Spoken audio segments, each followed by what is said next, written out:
Good afternoon. My name is Michelle Daniels. As of yesterday, March 17, 2022, I officially filed a complaint with the State of New York, County of Monroe Supreme Court against the Monroe County Democratic Committee.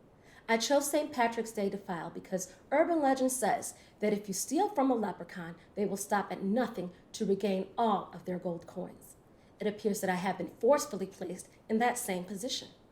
I have formally filed that the defendant, Monroe County Democratic Committee, committed unjust enrichment and breach of contract that resulted in my loss of $22,500 and residual expenses incurred from the matter.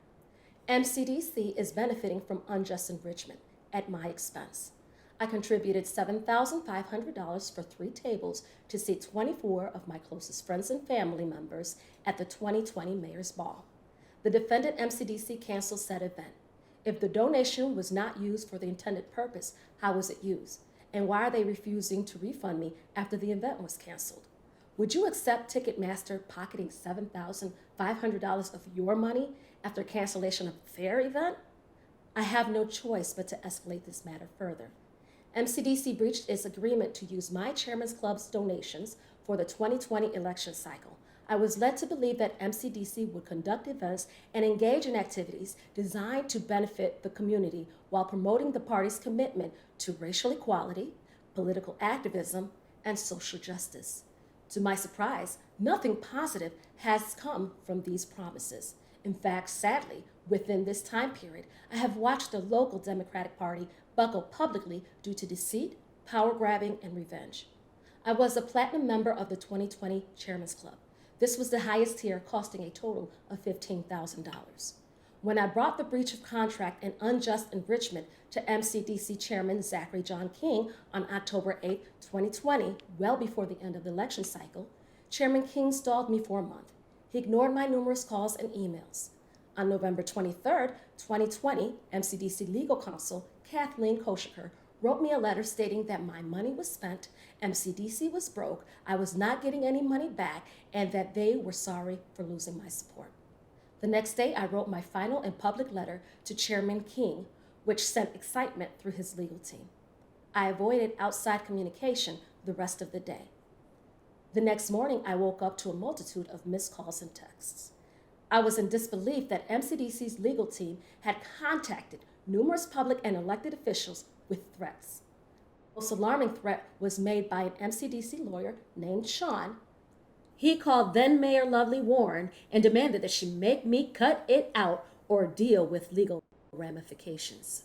To be clear, I am a grown woman, and no living person on earth has the authority to control my comportment or tongue. My lawyer have made several attempts to find a quiet, reasonable solution. Finally, lawyer Sean M. Griffin of Harris Beach had a conference call with my legal representation and me. He stated that he didn't know who this Sean was and claimed not to be aware of the threat made to the mayor. He informed me that he had no clue why Kathy Koshiker would send that non-payment letter. He stated that he understood our issues, but at the time they had insufficient funds. He said that he would talk to the MCDC leadership and reconnect with my legal team to try to reach a reasonable and fair resolution. A year has gone by, and he has not presented a positive plan of action for both parties. My patience has reached its peak. I refuse to be a victim of inside political fighting. My goal in 2020 was the same as it is now: help provide the voiceless, underrepresented, and marginalized people a fighting chance. I personally do not want the money for my own personal financial gain. The donation was made for the people and should be returned to the people as I intended. I, the Executive Director of the Daniels Democracy and Community Foundation, DDCF, have filed this complaint on behalf of the foundation, making DDCF the plaintiff. As the local political leadership has proven to fail their constituents over and over again, choosing to shift my political donations towards charitable community contributions. My money should go to the people who go above and beyond to assist fellow Rochesterians in need.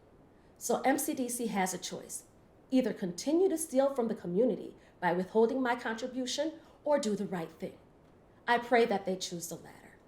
Any retribution that stem from this announcement will be met with formal, ethical, criminal, civil actions and/or complaints. I am not interested in playing political games. I am just here to collect the coins. So MCDC, pay me what you owe me. Don't act like you forgot.